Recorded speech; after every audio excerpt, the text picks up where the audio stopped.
aqueous solution of metal ion M1 react separately with reagent Q and R in excess to give a tetrahedral and square planar complexes. अच्छा, Q के साथ tetrahedral और R के साथ square planar respectively, ठीक है। Q के साथ टेट्राहेड्रल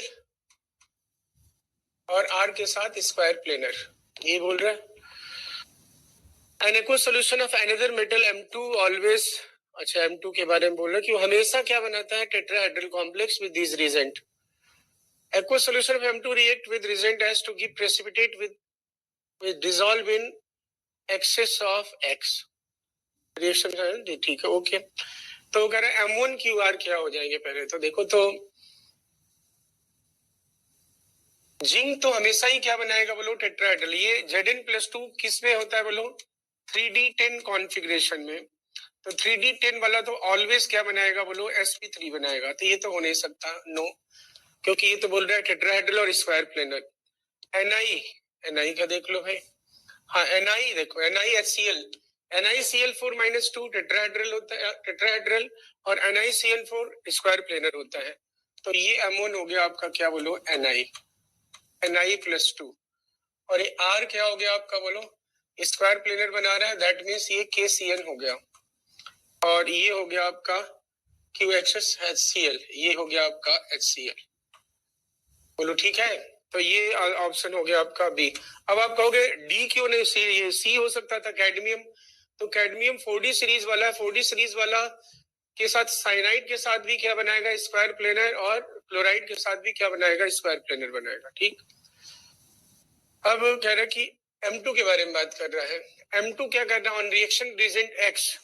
अब पहले M2 है क्या, M2 ऑलवेज फॉर्म टेट्राहेड्रल, तो मतलब ये पक्का हो गया कि ये Zn+2 है। जाओ D10 वाला है, D10 वाला बोल रहा है, D10 वाला मींस अब ये कह रहे कि S गिव वाइट, इसको हम आगे वाले उसमें देख लेते हैं, आगे भी ये पैसेज है, देखो ये देखिए। अब कह रहे कि M2 always form this tetrahedral with this reagent in aqueous solution, मतलब ये हमेशा कौन सा वाला होगा बोलो, D10 कॉन्फ़िगरेशन वाला होगा। S टू गिव, अब कह रहे कि S के साथ प्रेसिपिटेट देता है जो कि एक्सेस में इसमें डिसॉल्व हो जाता है। तो अब कह रहा R क्या, S क्या है, रिएजेंट X पूछ रहा है, S पूछ रहा है। तो जिंक Zn+2 R, मतलब ये ZnCN4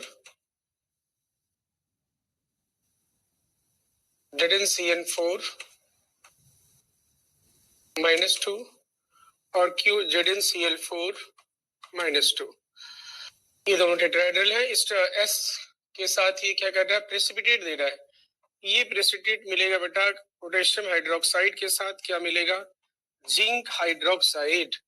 zinc hydroxide white precipitate होता है, और इसे जब KOH के एक्सेस अमाउंट में रिएक्शन करोगे तो ये कॉम्प्लेक्स बनेगा K2ZnOH4 पोटेशियम जिंकेट, जो कि सॉल्युबल होगा। आप इसे ऐसे भी लिख सकते हो और K2ZnO2 भी लिख सकते हो। तो ये क्या हो जाएगा, KOH। अब चलो नेक्स्ट। तो जिंक एम्फोटेरिक है, वो एसिड से भी रिएक्ट कर सकता है और बेस से भी।